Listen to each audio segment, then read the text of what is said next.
રાજકોટમાં સ્થાનિક સ્વરાજ્યની ચૂંટણીનું મતદાન પૂર્ણ થઈ ચૂક્યું છે। મહાનગરપાલિકાની 72 બેઠક માટે 236 ઉમેદવારો મેદાનમાં છે અને ચૌધરી હાઈસ્કૂલ ખાતે આવતીકાલે મતગણતરી હાથ ધરવામાં આવશે। શહેરમાં 51%થી વધુ મતદાન નોંધાયું છે। વોર્ડ નંબર 1માં સૌથી ઓછું મતદાન થયું હોવાનો ખુલાસો થયો છે।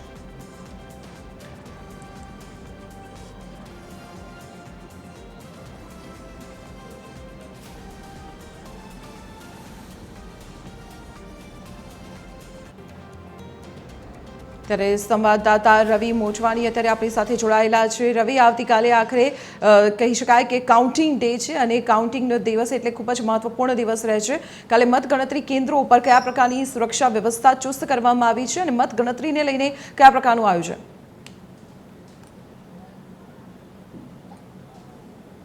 જી જરૂરથી જણાવી દો દીપાલી, જે રીતના વાત કરી રાજકોટ મહાનગરપાલિકાની તો 72 બેઠકો માટે જે 236 ઉમેદવારો જે મેદાનમાં હતા ગઈકાલે તેમના માટે મતદાન થઈ ચૂક્યું છે અને જે રીતના તડકાની અસરને લીધે મતદાન ઓછું થવાની વાત હતી, ક્યાંક ને ક્યાંક જૂથવાદ ને અન્ય કારણોને લીધે મતદાન ઓછું થવાની વાત હતી, તે મતદાન ઓછું થયું છે। 51% જેટલું રાજકોટ મહાનગરપાલિકાની બેઠકો માટે મતદાન થયું છે।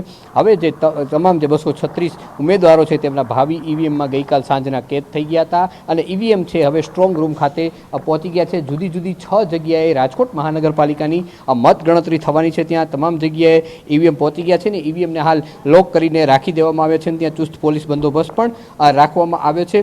રાજકોટના જે ચૌધરી હાઈસ્કૂલ છે, પાંધી લો કોલેજ છે, વિરાણી હાઈસ્કૂલ છે, એવીપીટી કોલેજ છે, જસાણી સ્કૂલ અને રણછોડ બાપુ કોમ્યુનિટી હોલ ખાતે ઈવીએમ રાખવામાં આવ્યા છે। જે જુદા જુદા વોર્ડ છે ત્યાં તેની ગણતરી કરવામાં આવશે। આ ઈવીએમ છે એક મહત્વનું ગણાતા હોય છે, ત્યારે તેને ચુસ્ત પોલીસ બંદોબસ્ત સાથે રાખવો છે। ઉચ્ચ અધિકારીઓ સતત તે ઈવીએમ મશીન જ્યાં રાખવામાં આવે છે તેનું મોનિટરિંગ પણ કરી રહ્યા છે અને આવતીકાલ સવારથી અહીં મતગણતરી શરૂ થશે।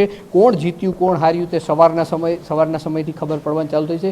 હાલ જે તમામ ઉમેદવારો છે તેમના પોતાના જે આશાઓ છે કે તે વિજેતા બનશે, પરંતુ પ્રજાએ કોને સાથ આપ્યો છે તે આવતીકાલે જાણવા મળી જશે। જી દીપાલી।